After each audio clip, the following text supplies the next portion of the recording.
Assalamualaikum warahmatullahi wabarakatuh. Rekan-rekan sekalian, kembali kita berjumpa di Jejak Semesta 65 coba untuk mengulas satu soal tentang survei-survei capres ya yang terkini, termasuk juga polling-polling yang ditampilkan oleh beberapa media terkenal, misalnya Tribun News Wow Official maupun Kompas ya, Litbang Kompas.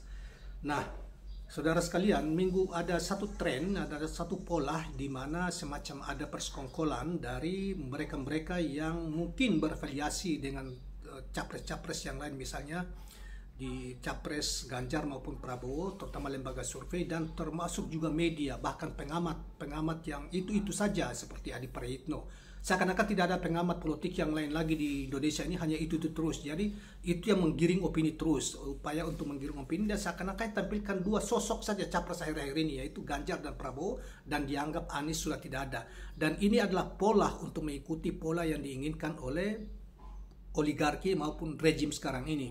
Karena sejak awal rejim ini hanya mengendorse dua nama, yaitu Prabowo maupun Ganjar, yang hari-hari ini juga kelihatannya mulai cakar-cakaran memperebutkan seakan-akan Jokowi itu harus berpihak kepada siapa gitu loh, dan menganggap Jokowi itu masih sangat menentukan hasil pilpres yang akan datang pada Jokowi sudah di akhir kekuasaan, dan membawa banyak citra buruk yang dikritik oleh para pengamat maupun para ekonom seperti Faisal Basri, Rizal Ramli, Amin Rais dan lain sebagainya, dan dianggap dia penuh dengan KKN, rejimnya sekarang ini penuh dengan korupsi.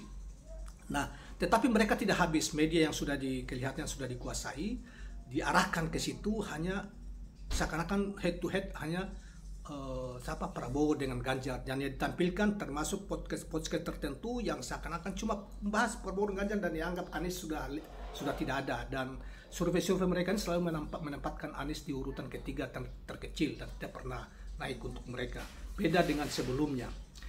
Nah, kawan-kawan sekalian, jadi giringan opini yang diciptakan ini itulah mengikuti apa yang diinginkan oleh rejim. Tentunya ini kita tahu bahwa menghasilkan cuan yang tidak sedikit dengan mengikuti pola yang mereka tawarkan itu. Nah, tetapi saudara sekalian, setelah kita tampilkan ya polling capres yang dilakukan oleh Kompas minggu yang lalu, tepatnya pada tanggal 8 ya, 18 Agustus ya 2023, satu hari setelah 17 ini, justru yang ditampilkan dari 62 voters yang ikut oleh Kompas waktu itu, hasilnya adalah yang memilih adalah 24% Ganjar, Prabowo Subianto 18%, dan Anies Baswedan 50%, menewaskan dua kandidat sebelumnya yang oleh berbagai survei digadang-gadang sebagai yang kandidat terkuat, termasuk juga berbagai komentator politik yang saya kira kalau Adi Prayitno memang sudah memihak ke Ganjar maupun Prabowo, dan hanya itu saja, dan menurut saya kualitasnya juga bisa derajat. Tetapi karena namanya juga sudah seakan-akan ini sudah dibayar seperti yang dikatakan oleh wakil ketua Komisi 3 dari Partai Demokrat, anggota Komisi 3 ya dari Partai Demokrat itu Benika Harman, bahwa seluruh media, lembaga survei dan komentator politik seakan-akan satu suara untuk tidak mempromosikan Anies atau tidak mengakui Anies, walaupun Anies di mana-mana disambut begitu membludak. Jadi rekayasa persekongkolan pengamat politik, media sosial, media kemudian lembaga survei mencoba untuk menggiring opini dengan hanya mengatakan yang terkuat adalah Prabowo dan Ganjar, dan Anies dianggap angin lalu. Walaupun ada pengamat tertentu yang mengatakan bahwa yang nanti masuk 2 putaran itu Anies sama Ganjar, bukan Prabowo. Tapi hari ini kan Prabowo lagi sorot-sorotnya, lagi duitnya banyak, cuannya banyak mungkin, jadi orang kemudian memuja-muji. Padahal sebetulnya kalau saya juga sependapat bahwa basis Prabowo itu kan sudah habis, kan sudah beralih ke Anies gitu ya, dibanding misalnya basis Ganjar yang masih ada yang fanatik, di nasionalis fanatik itu. Nah, itu satu. Yang kedua, saudara sekalian, yang lucunya lagi ada lagi, saudara, kita coba dari ini ya. Nah, ada lagi ada lagi polling ya, polling yang dilakukan oleh Tribun Official, Tribun Wow Official, yaitu mungkin satu grup dengan Tribun News, yang tentang pada tanggal 8 Agustus ya. Iya, 18 Agustus 2023. Jadi satu hari setelah tanggal 17 itu ya. Yang tentang capres juga, di mana dikatakan bahwa Gus Miftah yang merupakan salah seorang pendai yang mendukung Ganjar Pranowo, seorang pendai ya, pendakwah di tempat-tempat di tempat-tempat hiburan dan lain sebagainya, yang kemudian pendukung Ganjar Pranowo, justru kemudian dicek, dibikin polling, kira-kira kalau dia mendukung Ganjar, para santri mendukung siapa? Ternyata 80% mendukung Anies Rashid Baswedan, Ganjar Pranowo, Prabowo Subianto 13%, dan Ganjar Pranowo hanya 8%. Itu saudara sekalian, itu yang mengikuti voting polling ini 45.000 voters atau suara. Nah, kemudian ada lagi berikutnya, itu pada tanggal 21, diadakan pada tanggal 21 Agustus 2022, yang mungkin juga masih berlangsung, tapi kita langsung ini saja ambil saudara sekalian.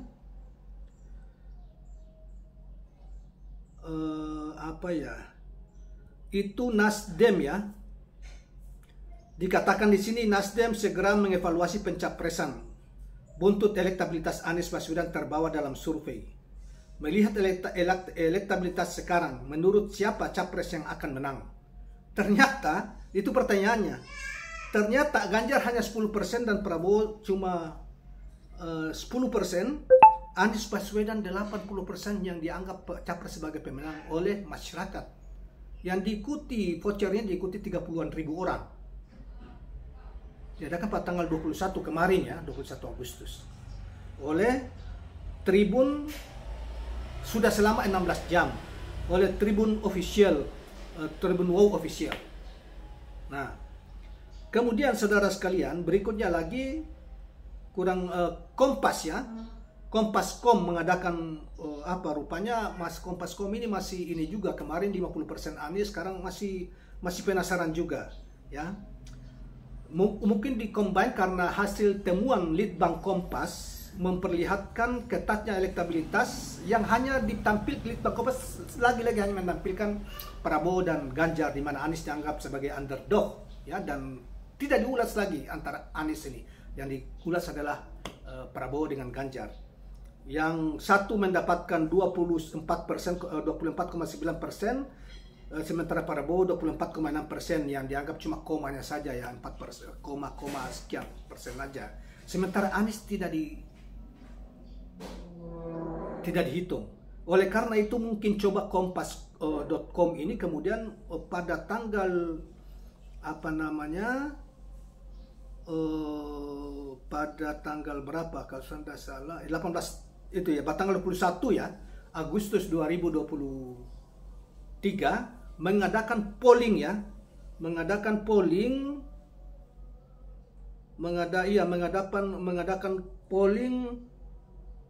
tiga kandidat, di mana lagi-lagi Anies pemenangnya dengan 45% suara, Ganjar Pranowo 31%, dan Prabowo Subianto cuma 17%. Nah, jadi itu polling ya saudara sekalian. Jadi gimana ya? Ya, kawan-kawan sekalian, itulah yang dilakukan oleh Kompas ya, .com. Ketika Litbang Kompas melakukan survei ya, Juli Agustus, ternyata yang mereka munculkan adalah Prabowo sama Ganjar dengan angka yang sangat tipis, dan Anies dianggap sangat jauh sehingga tidak dibahas. Ketika Kompas.com melakukan cross check, mungkin semacam cross check ya, pada tanggal 21 ya, ini kan sudah 18 jam yang lalu diadakan, kita baru kutip tanggal 22 hari ini ya, Agustus. Itu 45% memilih Anies, Ganjar 31%, dan Prabowo cuma 17%. Jadi antara polling yang memberi ini langsung dengan survei yang metode dan pembiayaannya kita tidak tahu dari siapa, pasti ada sponsor-sponsor yang caleg-caleg pilpres yang ada duitnya banyak, yang mereka selama ini berafiliasi ke sana ya, hasilnya seperti ini. Jadi Kompas seakan-akan mau menginformasi ini benar nggak survei-survei mereka ini. survei-survei yang tradisional yang sebagaimana kita tahu ini. Ternyata begitu ini tidak ada yang mengalahkan Anies. Semuanya Anies memenangkan telak dari berbagai polling yang dilakukan oleh Tribun Wow Official maupun Kompas maupun lembaga-lembaga yang lain. Nah, saudara sekalian, kemudian pada 15 jam yang lalu, pada tanggal 21 Agustus 2023, ini juga ada yang walaupun masih baru, yang diikuti oleh sudah 16.000 partisipan atau suara atau voters, mencoba untuk mengajukan pertanyaan terkait dengan Badan Eksekutif Mahasiswa UI ya, Universitas Indonesia, yang akan mengundang para capres untuk berdebat, ya, menyampaikan pikiran-pikiran tentang Indonesia ke depan ketika mereka calon sebagai capres ya. Itu saudara sekalian, ketika melakukan Tribun Wow Official mengajukan pertanyaan, kalau ketiga capres melakukan debat, menurutmu siapa yang akan menang? Dari 16.000 voters yang telah berpartisipasi, itu Anies 89% yang dikatakan memenangkan perdebatan itu. Kemudian Prabowo Subianto 6% dan Ganjar Pranowo cuma 5%. Jadi dari berbagai sudut ya susah untuk di polling itu tidak ada Anies yang boleh kata menang, kalah gitu loh. Nah, sekali lagi saya ungkapkan bahwa ini kita 62.000 yang satu minggu yang lalu ya, itu yang Kompas ini.com melakukan survei lagi itu polling ya, Kompas, televisi Kompas kalau salah, TV itu malah Ganjar cuma 24%, Prabowo 18% dan Anies 50% dan 8% belum menentukan golput atau belum menentukan pilihannya.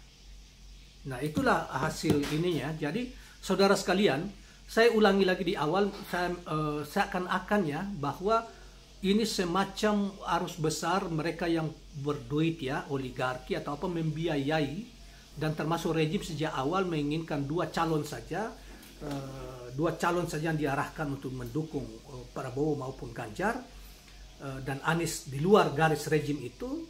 Nah, sehingga terjadi ketegangan politik yang kemudian sekarang agak ini, dan sekarang mereka berbagai pengamat politik yang diduga telah bagian dari mereka, misalnya Adi Prayitno misalnya, kalau saya ya menduganya, karena masa itu terus ditampilkan terus oleh televisi mainstream, podcast yang mainstream yang diduga sudah berafiliasi ke sana gitu ya, kemudian maksudnya tidak berafiliasi ke Anies gitu, atau minimal netral lah.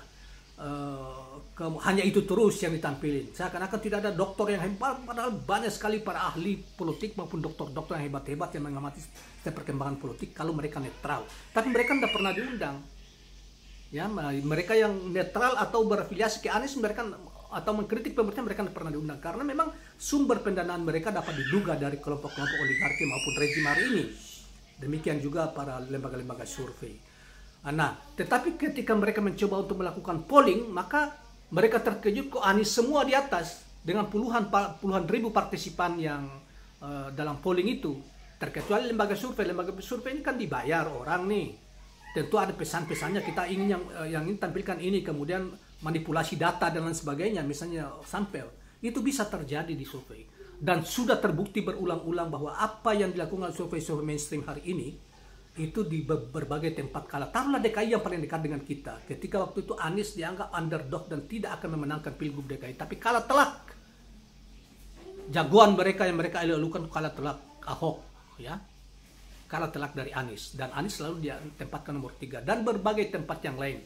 Terkecuali di Pilpres ini juga kita tahu bahwa ada dugaan manipulasi data dari lembaga-lembaga survei yang diorganisir oleh para oligarki pada pilpres sebelumnya untuk memenangkan seseorang.